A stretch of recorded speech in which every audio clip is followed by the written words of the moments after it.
আসসালামু আলাইকুম। সবাই কেমন আছেন? আশা করছি ভালো। এই যে আরেকজন দুষ্টামি করতেছে।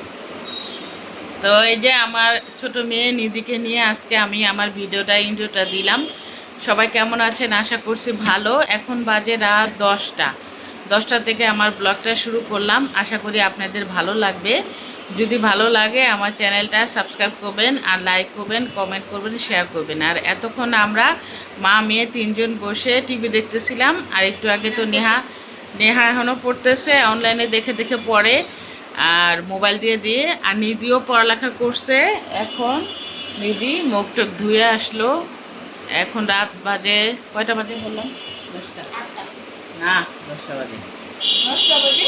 হ্যাঁ, 8টা বাজে। এটা 9টা বাজে। এখন 9টা বাজে, সরি আমরা ভুল বুঝছিলাম প্রথম।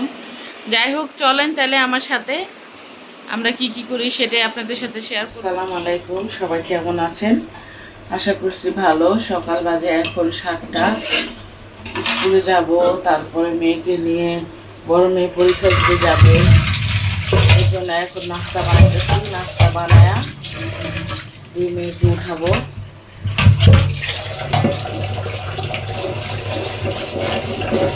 আর গতকালকে রাত্রেও মনে হয় বৃষ্টি হয়েছে, অনেক ভালো বৃষ্টি হয়। চা বসাই দিতেছি। আগে চাটা বসাই, তারপরে নাস্তার কথা ভুল হয়। নাস্তার ডোটা বের করবো ফ্রিজ থেকে।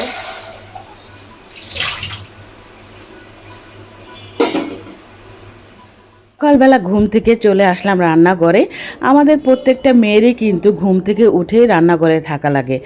দিনে 24 ঘন্টার 3 ভাগই মনে হয় আমরা রান্নাঘরেই থাকার চেষ্টা করি, কারণ রান্নাঘরে অনেক কাজ থাকে, রান্নাবান্না থাকে, তারপরে হাঁড়ি পাতিল ধোয়া, অনেক কাজ থাকে, তাই না?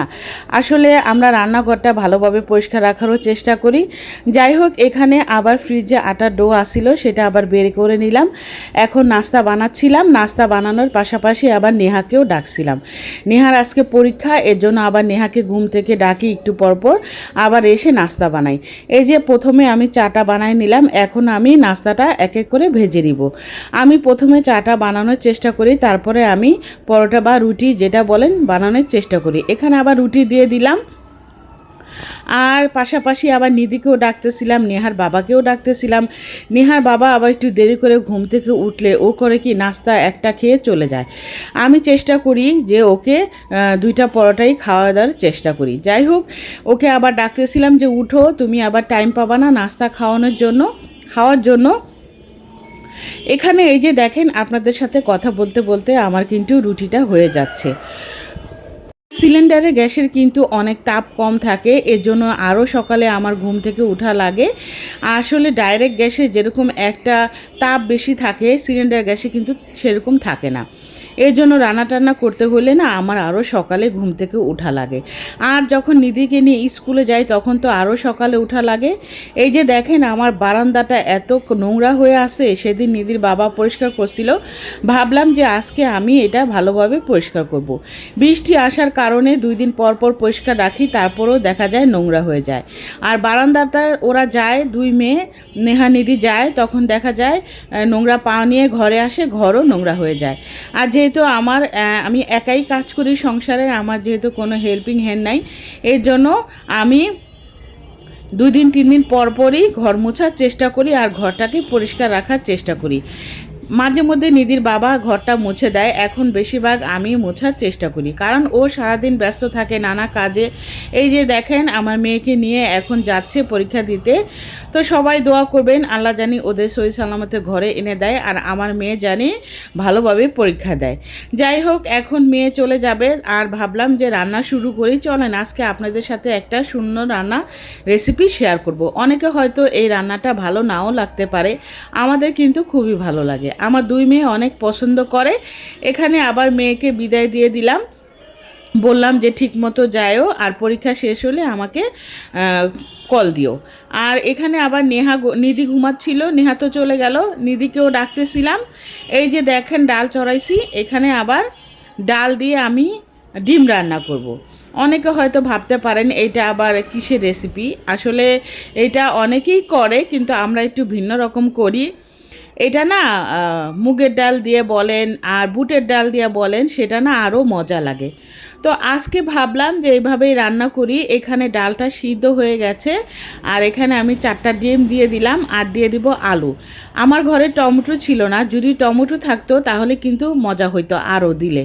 যাই হোক, নাই বলে কি খাবো না বলেন, যেটা আসে সেটা দিয়েই কাজ চালাই দেবো। আমি কিন্তু কোনো জিনিস না থাকলে সেটার উপরে ডিপেন্ড করে থাকি না। ঘরে যখন যেটা থাকে সেটা দিয়েই করে ফেলার চেষ্টা করি। যখন কিছুই না থাকে তখন আসলে বসে থাকি, নিধির বাবা যখন বাজার নিয়ে আসবে তখন রান্না করার চেষ্টা করি। এখানে আমার ডালটা হয়ে গেছে, এখন আমি ওই কড়াইতেই পরিমাণ মতো তেল দিয়ে দিলাম। তেলটা একটু বেশি দিলে ভালো হয়, আমি যেহেতু তেল কম খাই এর জন্য কম দেওয়ার চেষ্টা করলাম। এখানে আবার শুকনো মরিচ দিয়ে দিলাম 3-4টা, আর দিয়ে দিলাম পেঁয়াজ কুচি আর রসুন কুচি। এখন এটাকে ভালোভাবে ব্রাউন কালার না হওয়া পর্যন্ত নাড়াচাড়া করব, তারপরে আমি ডালটা ঢেলে দিব। আর যদি একটু ধনেপাতা থাকতো তাহলে কিন্তু আরও মজা হইতো। আর এখন এই যে দেখেন পেঁয়াজটা কিন্তু ব্রাউন কালার হয়ে গেছে, এখন আমি ডালটা দিয়ে দিচ্ছি। এই যে দেখেন, এই ডালটা খেতে এত মজা, একটু ধনেপাতা আর টমেটো দিলে এত স্বাদ লাগে। আমি কিন্তু ডালটাকে আরেকটু ঘন করব, ডালটা কিন্তু অনেক পাতলা হয়ে গেছে। তো এই যে আমরা এটা দিয়ে মাঝে মধ্যে খাওয়ার চেষ্টা করি, আশা করি আপনাদের ভালো লাগবে। অনেকের হয়তো নাও ভালো লাগতে পারে, আমাদের কিন্তু খুবই ভালো লাগে। এই যে দেখেন বারান্দাটা ভালো করে পরিষ্কার করে নিলাম, ওরা যাওয়ার পরে কিন্তু অনেক কাজ করি। আর নিধিকে ভাবছিলাম স্কুলে নিয়ে যাব, কারণ নেহার যেহেতু পরীক্ষা, নেহাকে আবার ঘুম থেকে ডাকা লাগে, নাস্তা খাওয়া লাগে, এর জন্য ভাবলাম যে নেহার যেদিন পরীক্ষা থাকবো সেদিন আর যাব না। আর এই যে ঘরটাও ভালো করে মুছে নিলাম, বৃষ্টির দিনে না ঘর কিন্তু অনেক নোংরা হয়, বিশেষ করে বাতাস এসে ধুলা বালু হয়ে একদম ভরে যায়, আর কালো কালো ধাপা ধাপা দাগ হয়ে যায়। এর জন্য প্রতিদিনই মোছার চেষ্টা করি। আর ভাবছিলাম যে আজকে একটু বান্ধবীর বাসায় যাব। আবার বললাম যে তোরা থাক, আমি একটু আমার বান্ধবীর বাসা থেকে ঘুরে আসি। ওরা বললো ঠিক আছে আম্মু তুমি যাও। তো আমি আবার ওর বাসায় আসলাম, আমার পাশেই বাসা। এই যে বাসায় কিন্তু আসছি, এই যে দেখেন এই পাশের বিল্ডিংটাই কিন্তু ওদের বাসা। আর রাস্তায় বের হলে কিন্তু খুবই ভালো লাগে, দেখলাম অনেক মানুষ অনেক কিছু বিক্রি করতেছে। এই যে ওর বাসায় কিন্তু আসলাম, এখন ওর বাসায় উঠবো। এখন যাইতেছি বান্ধবীর বাসায়। বান্ধবীর বাসা হলো 6 তলায়। তো সিঁড়িতে উঠতে অনেক কষ্ট হয়, হাঁপাইতে হয়। আমি উঠি, পরে আপনাদের সাথে কথা বলি। এই যে দেখেন ওর বাসায় কতগুলা বিড়াল, ও কিন্তু বিড়ালের জন্য এই যে সবগুলা মাছ আনছে। বিড়ালকে এত ভালোবাসে, বিড়ালের পিছে নাকি 20-30 হাজার টাকা ও মাসে খরচ করে। যাই হোক, ওর সাথে আবার অনেক গল্প করে ও বলল চল আমার সাথে একটু নিচে নামবি, আমি একটু বাইরে যাব, একটু পাউরুটি কিনবো আর একটু কিছু কিনবো, চল তুই আমার সাথে যাবি। তো আমি আবার বললাম যে চল যাই। ও আবার বেকারিতে ঢুকলো, এখান থেকে পাউরুটি নিল। আমি আবার দেখলাম অনেক কিছুই বিক্রি করতেছিল, সেটা আবার একটু ভিডিও করলাম। আর এই যে এখান থেকে ও পাউরুটি নিল। আর বাইরে বের হলে কিন্তু খুবই ভালো লাগে, আমার কাছে তো ভালো লাগে।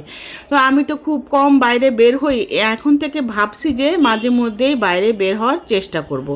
এখানে আবার কেকগুলো বিক্রি করতেছিল, কেকগুলো না নেহাক আবার পছন্দ করে না, নিধি পছন্দ করে। মামা যখন আসছিল তখন মামা কিনে আনছিল, মজাই লাগছিল।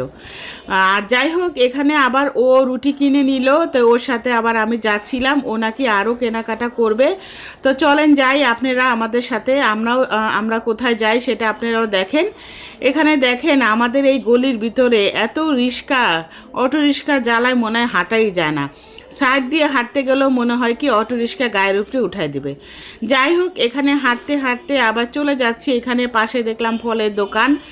আর আমাদের এই এলাকাটা না মাশাল্লাহ আগের চেয়ে অনেক উন্নতি হয়েছে। এখানে ও আবার তালের শ্বাস নিয়ে নিল।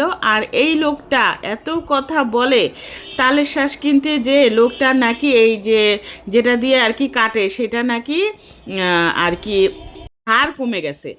তো উনি তো কাটতে প্রায় 1 ঘন্টা লাগালো। তো আমার বান্ধবী আবার তালের শ্বাস নিল, আমার মেয়েদেরও আবার 2টা কিনে দিল।